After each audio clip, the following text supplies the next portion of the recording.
the mouth-body connection. The mouth is a mirror to the body, talking about the tooth-organ relationship chart. You guys should all be familiar with this. The mouth is a gateway. And now we're looking at how does the mouth connect to dysregulation and cancer? And then you have chronic inflammation.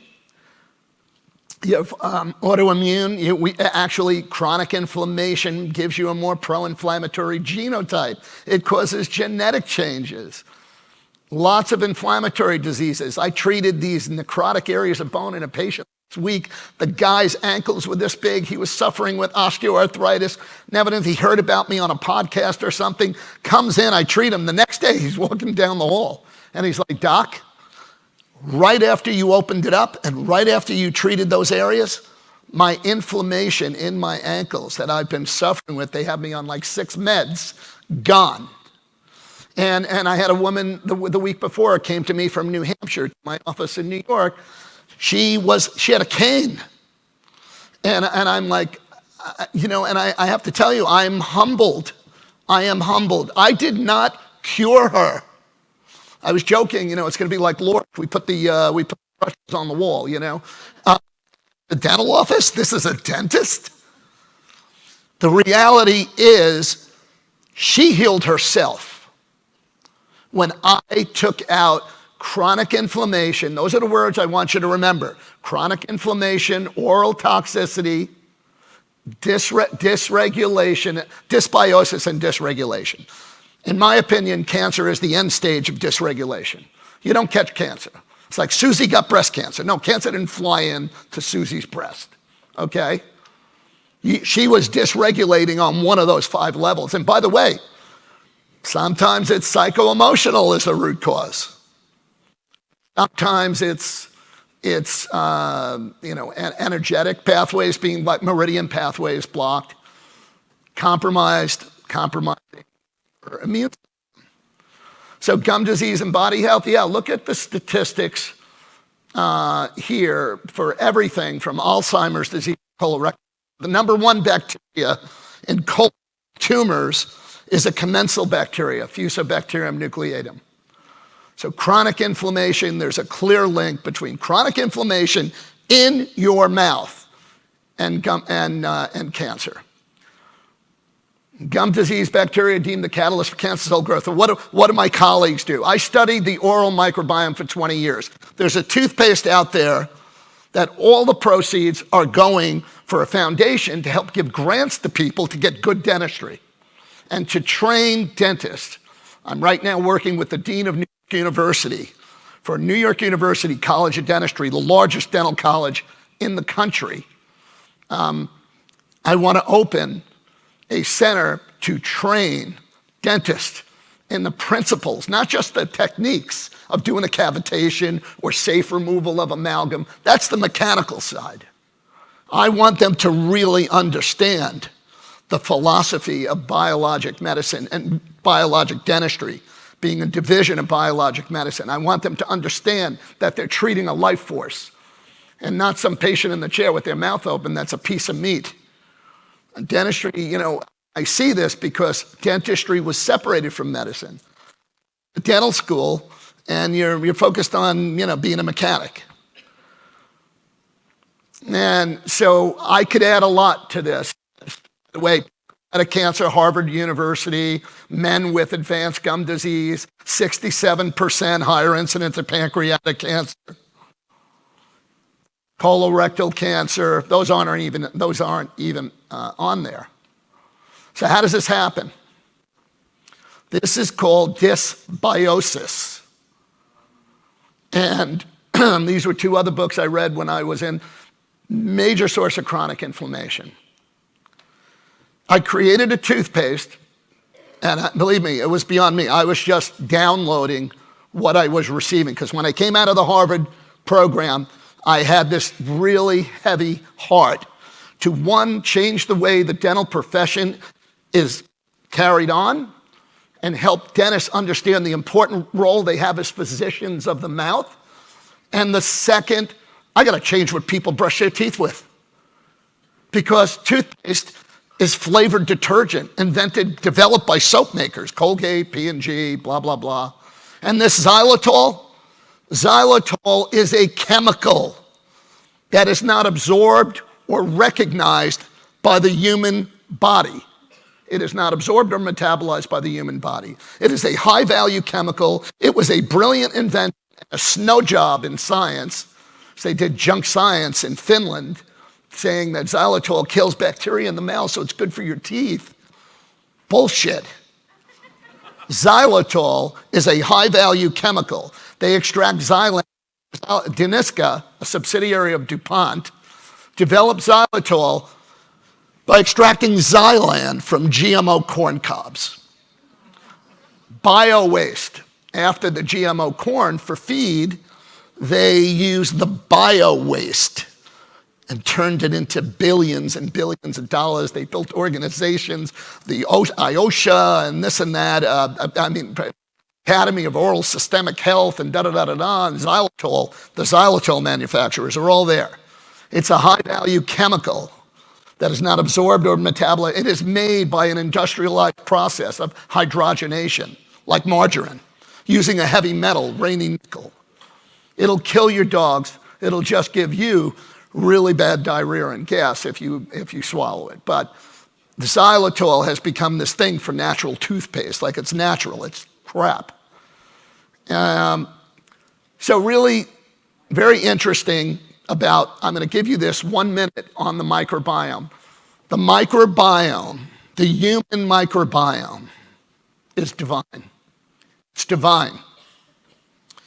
In Genesis chapter 2, verse 7, there is a verse that says, and God took from the dust of the earth, like the dust my mother cleaned off the bookcases in the den, she was always fanatic about dusting. God took from dust and breathed his spirit, and we became mind, body, spirit. The actual word translates to slime. The earth was covered with microbial slime. God took the microbial slime, and in that divine cosmic moment, whether you're an evolutionist or a creationist, got engulfed in a cytoplasm, organized into cells, organ systems. We are made from bacteria, and those bacteria connect us to God. They have more intelligence. The genetic information of those bacteria is 100 times our own human cells, but our own human cells may have been bacterial in origin. So I came up with these 4 commandments. Humans are made of microbes. Microbes control us. We don't control them every time. Any medical doctor in this room will tell you. They exchange genetic information. They flip a pathogenic switch when they're under attack. That's why the antimicrobial approach, whether you're using triclosan or tea tree oil, an essential oil, you're creating a superbug in your mouth. Get out of the bug-killing mentality. The microbes control us, we don't control them. If you go to war with your microbes, you're going to lose. So to stay healthy and to be healthy, make peace with your microbes or promote what we call microbial homeostasis. And I'm happy to tell you, that's my little Bitmoji popping up again. So there's 2 routes that these bacteria who are out of balance. It's not all bacteria. By the way, there was the germ theory. All bacteria bad, kill them. That was in oral care for years. Then we have the good guy, bad guy thing. Oh, there's probiotics, thanks to Dan and yogurt. Oh, there are probiotics. Those are good bacteria. We should have more good bacteria and less bad bacteria. And that's not really true. Bacteria are like people. You treat them well, they behave well. You treat them badly, they behave badly. The same bacteria that was commensal in the human mouth becomes a vicious pathogen. And we used to think that they can't get past the hydrochloric acid of your stomach until we did studies that showed, and thanks to all the protonics that people take, treating the symptom and not the cause, they've reduced their stomach acid. Dave took plaque bacteria off the tusk of a mastodon, frozen in a glacier, put it on a petri dish at body temperature, and you see these bacteria flourish and unfold. So what we know is that Porphyromonas gingivalis, Fusobacterium nucleatum, and Klebsiella pneumonia, very connected to ulcerative colitis and Crohn's, The origins in the mouth. So it can go through the bloodstream, where your gums are bleeding, and it can go through the digestive tract. So it is really important. This is fascinating. Your oral microbiome regulates your immune system, and your immune system helps compartmentalize your oral microbiome. So your immune system is dysregulated when your mouth is out of whack. And there is a very, very interesting studies that are emerging right now of this interaction of immunity and our immune system and the oral microbiome. Fusobacterium nucleatum is nasty. I don't know if you could read in there, but it's linked to everything from advancing Alzheimer's disease to pregnancy, adverse pregnancy issues. Women have a 7 times greater chance of having a premature low-weight baby. Type 2 diabetes, which Cyrus is doing wonderful work with, who introduced me. Type 2 diabetes, 7% higher incidence of type 2 diabetes from chronic inflammation, causing an imbalance in Fusobacterium nucleatum, dysregulating blood sugar. So let's talk about acquiring and maintaining a normal. What are the factors? I'm going to go through these quickly. Diet and nutrition. I know I'm preaching to the choir, but essential saturated fatty acid, vitamin E, vitamin B. These are really important in your diet. Where we are, I myself, I'm mostly on a plant-based diet. I do have healthy animal protein. I know I'm going to upset Brian Clement if he's here. But the diet and oral microbiota go hand in hand. Diet, gum disease in cats and dogs is epidemic. And actually, I had someone, support my company because my toothpaste reversed the gum disease in their cat. And so anyway, we started late though, dude. So we're going to have to cut into lunch a little bit, okay? They're trying to throw me off. Do you want me to get off? Do you want me to get off? How many want me to get off? Put your hand up.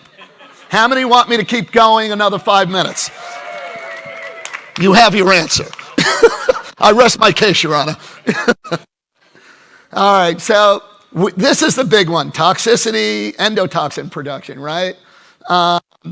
Root canals, #1 source. Cavitations, titanium implants. When we start looking at this, so a cavitation, which wasn't really talked about 10 years ago, is an unhealed hole in your jaw. And it is a silent infection. Dentists could not see these. With all respect to dentists, you couldn't see these with a regular x-ray. But now we do 3D, right? And so with a regular x-ray, if you look at the middle picture here, let me see if I can get that, this dentist will go, oh yeah, the bone's a little different. This is what it looks like when we open it up. It's a hole in the jaw, unhealed from where a dental extraction happened. What's the significance of that? That is a petri dish for parasites, mold, candida, Lyme spirochetes, heavy metals. I could keep going, but it's a potpourri of stuff. Now, truthfully, here's a root canal. Oh, the dentist here said, oh, this root canal is not doing good. I'm going to make it better over here. Patients still complain. That's what it looked like. I'm sorry this is before lunch, but that's what it looked like when you open it up. It's a hole. The only way we see this, and the gold standard is something called a CBCT. I read these every day, almost all day long, and I do virtual consults with patients. They get this taken. They can send it to me on a jump drive. I sit down. I can tell 90% of what's going on in your mouth just from this scan. And I'm going to be doing courses to teach other dentists how to read it, because most do not, even those that call themselves biologic, who joined a club called the IAOMT, and they still don't really get it. So this 3D scan is mostly used by general dentists and oral surgeons to see if there's room for an implant and to stay away from stuff when they put these implants in, which metal implants are really, really bad for you. They're inflammatory. Sleep and airway health, another big one. There's 1 billion people on the planet choking in their sleep, and it all has to do with the fact that they do not have room for their tongue in their mouth. They had orthodontics, they had teeth pulled, they had all kinds of things. I'm going to go quickly. This is everything that's related to obstructive sleep apnea. So everybody should have a home sleep study. And this is before and after. That's an appliance that actually takes the airway on the left and turns it into the right. So, and that's what the arch looks like after that appliance. We made room for the tongue. A friend of mine wrote a book, 6-Foot Tiger, 3-Foot Cage. Tiger is your tongue, 3-foot cage is the mouth, forcing the tongue to grow when you're sleeping like a rubber stopper in the neck of a wine bottle. So, harmful oral care products. Everybody knows there's a poison warning on toothpaste. Crest made Sparkle toothpaste in 1988. It was fluorescent blue, bubblegum flavor, and had sparkles. Fluoride fatalities in children went up 280%. Took 10 years for the FDA to put this poison warning on the back of toothpaste. Oh, but it's safe to brush with. So fluoride, I can go on, and unfortunately I want to tell everyone here, if you're an oncologist, if anyone's in treatment, they say, you need fluoride from the chemo and the radiation, and you need a healthy microbiome. Fluoride is toxic. That's why I was laughing, Chris was saying, like, oh no, don't eat fresh vegetables and this and that, it'll make the chemo not work. The insanity, right? So this has been the approach in oral care on the left. Just scorched earth policy, and really what we really want to do is promote a healthy, when I was on the Martha Stewart show in 2008, and she said, what's your science in oral care? And I said, well, Martha, toothpaste was invented by soap makers. If I said a dirty word, my mother said she'd stick soap in my mouth. I said, but I was brushing with it already, and then we put bug killers in. And I said, it's time for doctors to get out of the pesticide business. And what I'm doing is promoting organic gardening for your mouth. Thank you.